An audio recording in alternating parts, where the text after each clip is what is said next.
Hey everybody, it's Jimmy and Bills. So today's video is about, is the market going to crash or it's not going to crash? What's happening? Because the numbers came out on, what's happening with the housing market from July to August and from last year to now. And so a lot of videos came out that were negative on YouTube, especially saying the market this is it, this is the end.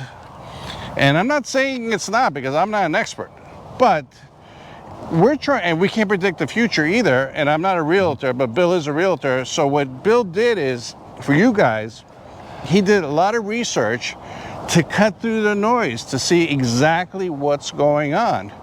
He can't predict the future, and part of what he's going to say is his opinion, but he did pull a lot of facts out. So I'm going to let Bill do most of the talking on this video. But if you like this kind of video, do me a favor, consider subscribing, consider hitting the bell notification so you're notified next time I upload a video. It is greatly appreciated and it helps out the channel. So Bill, with all that aside, okay, the numbers came out. Okay, sales were down from July to August. Yep. And sales are down from last year August to this year August. Yes. Okay. So everybody, including the mainstream media, jumped on the bandwagon, and a lot of YouTubers saying, hey, that's it, the market is over with, it's ending. So I'm not saying they're wrong, I'm not saying they're right. I didn't do the research, but you did some research. I know this is putting you on the spot, and I know you can't predict the future, but what's your opinion on what's going on? Right. Well, I can't predict the future. Nobody can. Right. Those news media people, even the economists, they're just giving you their best educated guess with their data, and that's what they went to school for. And but those things are starting to change. What I think is kind of interesting is there were a few people that in my circle that said, in a month or two, this is what you're going to see in the mainstream media because this is what's coming.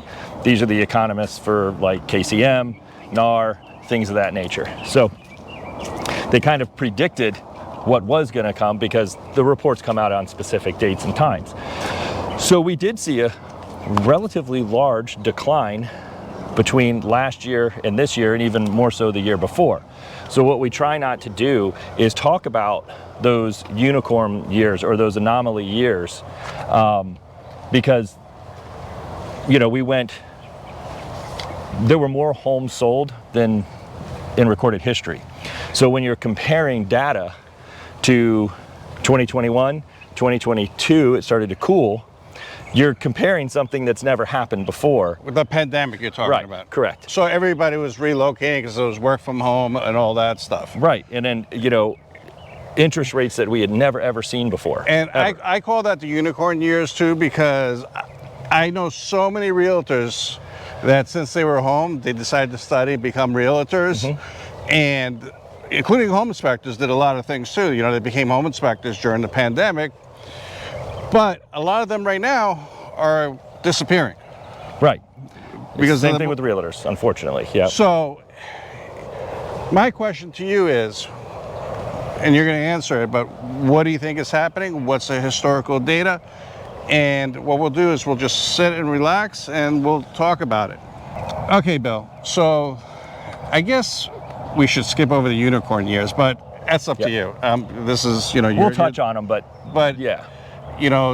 21, 22 is just, go ahead. Go explain to everybody the facts, the good and the bad. And I know a lot of people is going to comment saying, hey, he's a realtor, he just wants to sell real estate.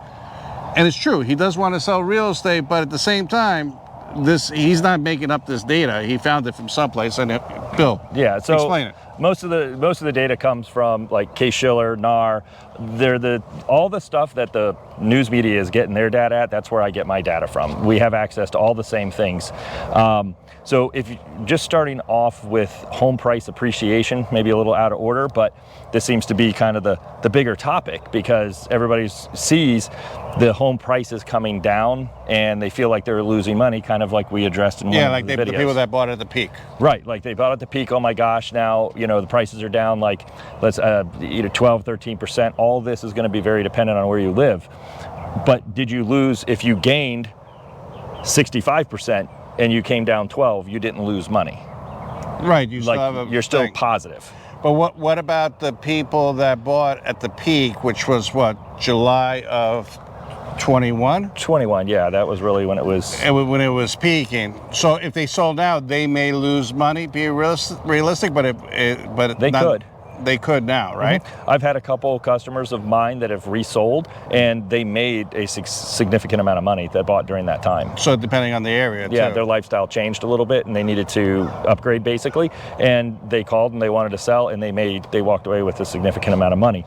But those days of overbidding and overpaying. So while we're on that subject, the banks didn't lend on negative equity, in essence. So if you were paying $50,000 over to win the bid because you needed a house, the bank wasn't financing that. So that kind of dispels that whole, we're going to go back to a 2008 market again. It's just something else would have to happen. Well, 2008 with the crash, that was a anybody with a heartbeat could get a mortgage. Right, and that just didn't happen. So I know people have compared that because I see those videos out there. Mm-hmm. So now we started coming into the point where we started seeing home price depreciation. Well, we're not necessarily seeing home price depreciation, we're seeing home equity gains slow. So the average home price, or the home equity gain average across the country for the last 48 years was 4.92%. That's the average. So we're kind of getting back to that right now, and that's normal. This is a good thing. So when we had all these numbers that were super high through the roof over the last couple of years, I think Tampa was like it was over 60%. The Tampa Bay area gained in equity in 2 years, in 24 months. It was insane. It was crazy. And that's what's put us into this, what we're in now, where we're starting to get into the affordability issues because the interest rates have gone up now too. And plus lack of inventory. Yeah, and inventory, it's a perfect segue.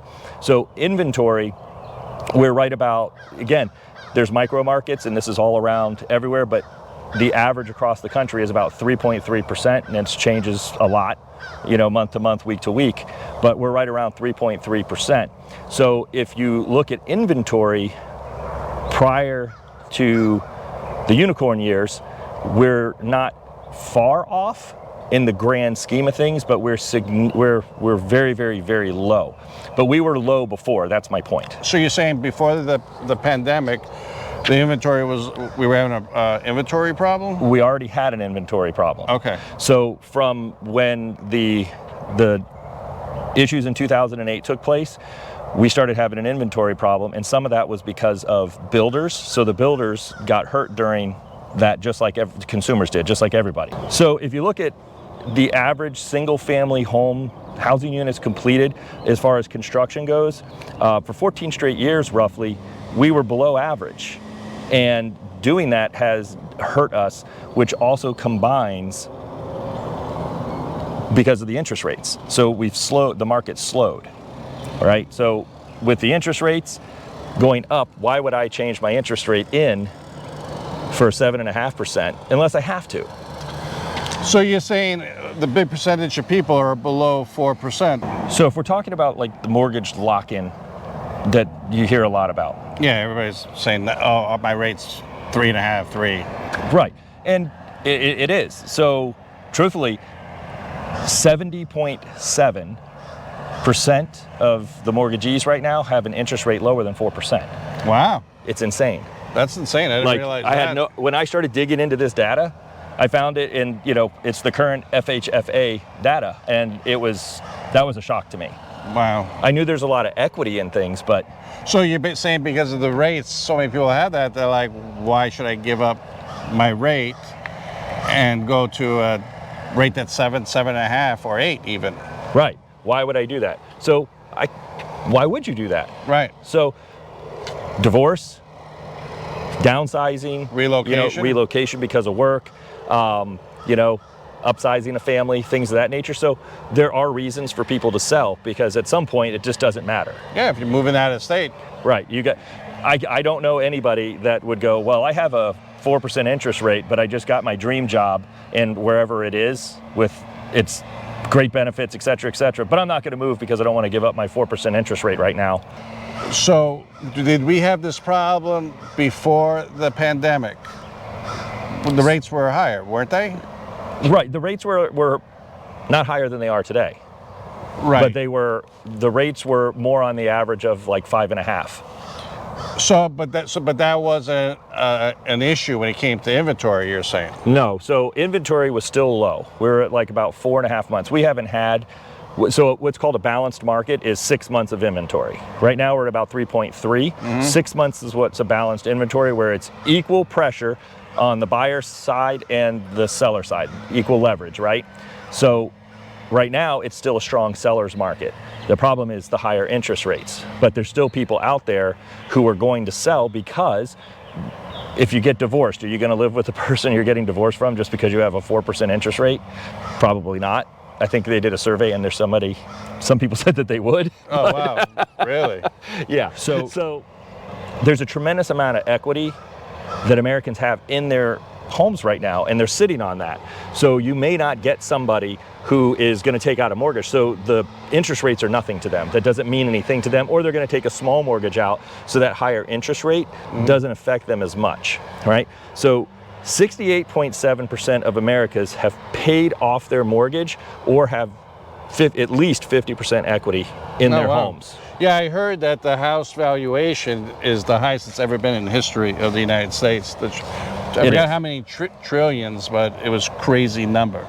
Yeah, it's a substantial number. Now, kind of going on the premise of the negative, okay, let's take that into consideration, how much equity people have and how many people don't have a mortgage. Then you come into what we've all been hearing is, well, there was the moratorium on foreclosures. So here comes the foreclosure wave. Yeah. This is what we've been hearing. For foreclosures, which is default notices, scheduled auctions, and bank repos, in 2020 we had about 165,000, and then in 2021 that's when the moratorium kicked in and they had the forbearance programs and things like that. So obviously numbers are going to drop, and we dropped down to around 65,000 foreclosures. And then I remember starting to see the stats come out, and in 2022, we saw about 165,000, and then they've crept up a little bit more in 2023 to about 186,000. So basically, compared to, say, 2019, are we below, above, the same? We're substantially below. And foreclosures. Foreclosures, we are substantially below in foreclosures. So 2019, we had 296,000 foreclosures. Okay. So right now we're at right around 186,000. Hey, by chance, do you have the numbers how many foreclosures were during the crash, 2008, 9? So right around 2008 I do have those, we were at about 1.3 million. 2009 was about 1.5 million, and 1.7 million was the peak in 2010. Wow. That was crazy back then. That was crazy. That was a bad market. Yeah. I'm not even a realtor, and I'll say that's a bad market. That was a horrible market. That was a horrible market. So we got a lot of stats here. I don't know if you want to go over any more stats, or you want to just give what your opinion is. So if you just, the stats are kind of important, because you're asking for my opinion, but my opinion is based on facts. All right. You know, and I don't want people to think that, oh, well, you're just trying to say something, like you mentioned earlier, right, that you're trying to say something because you want to sell a house. I don't sell you the house. I help you in the process. You have to decide to buy the house, first of all. And if it doesn't make sense, it doesn't make sense. So that's why the data and the numbers are more important. And the news is going to do more to scare you than anything else. Well, they need ratings. Right. They need the ratings. The YouTubers need followers. Heck, we need followers. So yeah, do me follow, a favor. please. Subscribe. There's an article that says, we've lost 20%, we're heading for a crash. That really changed the consumer mindset coming into this, and 37% of people didn't want to buy a house. They're still scared to buy a house because they think everything's going to crash. So all that's happened is everything is starting to get back to the way it was. Yes, 100%, we are selling less homes. Okay. There's no doubt about it. I mean, it's just flat out, we are not selling nearly as many homes. But is it because of low inventory and high interest rates? Yes. So, Okay. and a lot of things, but it's low inventory added by high interest rates and lock-in. So now we've got all these and several other factors that we How about are. consumer confidence in housing? You know that? That's what I mean. Like consumer confidence, people were scared. So we're starting to get better as far as the consumer goes and their confidence in the real estate market. Back in January, you know, we had right around the correction. Last year we had the correction and where we needed to kind of restabilize everything. And then that's when everybody started putting out the negative stuff. Now we're having our next phase of negative stuff come out. But the difference is, you know, people are putting out the real data and the real stats so people can make informed decisions. Right. You No, know? that makes sense. So basically, it would be people comparing pre-pandemic, what was going on, till now what's going on. Those are the two comparisons that should be happening. And like eliminate Right. 2021 and stuff like that. Right, the unicorn years, a lot of the statisticians that I've seen, they've taken some of that data out because it skews the numbers too much. You know, it's good to compare those numbers, but it does skew the data a lot. Yeah. No, that totally makes sense. Okay, so to sum things up, at the end of the day, nobody knows what's actually going to happen. We can speculate all we want. We don't know when rates are going to come down. We don't know if there's going to be a crash. We can't predict the future. All we can do is try to help people make informed decisions with the data that we have at hand and try to make it as easy as possible for people to understand. And I know this was a lot of information today and numbers, but it's to back up what we're saying. And I truly don't believe that we're going to have a crash in the housing market. Okay. I think I know everybody's mixing up the soft landing, so on and so forth, because, you know, of all the economic stuff that's going on. But the housing market is a little bit different, you know. But you might have a crash someplace in the country that's of course, isolated. Absolutely. You know, compared to other places like Tampa's a lot different than Houston, Texas, or Austin, or Right. I mean, other than the equity gain that I quoted, everything was based off of the national average as a whole, as an entire country. So, other than like I said, the one that I talked about with equity gains, but for the Tampa Bay area. But I just don't see it. I think we're going to have a severe slow, and that's where we're going to be for a while. But people still need homes, you know. It's true. I mean, it's a tough decision. I mean, it's just, if you need a house, you need a house. We always said that, you know. And the whole thing is, my opinion is that you really don't lose anything until you sell. That's my opinion. But that's the truth. I mean, you know what? All this other stuff aside, that is the bottom line truth. If you don't sell it, you're not going to lose. Right. So you might have paid $600,000 for a house, okay, and it's worth, say, let's be dramatic, $200,000 now. We'll be very dramatic. Yep. But you can't say to yourself, well, I just lost $400,000, because say you're going to sell it in 10 years from now, you might sell it for $1 million. Right. So that's the deal. It's just like, I know a lot of people are being negative out there, and I try to be positive in these videos. Bill tries to be positive, but we try to be realistic, because we do say negative things. Yeah, I mean, it's just the truth. It's like, this is the data. We are slowing tremendously. Yeah, that's the fact, you know. The average day on the market, I saw something in the news, I don't know, don't quote me which area, if it was Tampa or what area, but it was, the average day in the market last year was like, during the peak, 8 days, 7 days, and now it's like 46 days. Right, and that's getting back to very, very normal. Like, that's where we should be. Right. You know, around that 35, 38, and those are very pocket driven, depending on, you know, the neighborhood or whether it's close to downtown, things like that. Yeah. Anyways, Bill, that's today's video. If you have anything else to answer? Nope. All right, guys. Do me a favor, like always, consider subscribing. It really helps out the channel. And we will talk to you on the next one. Thank you. Thank you. Talk to you soon. Bye.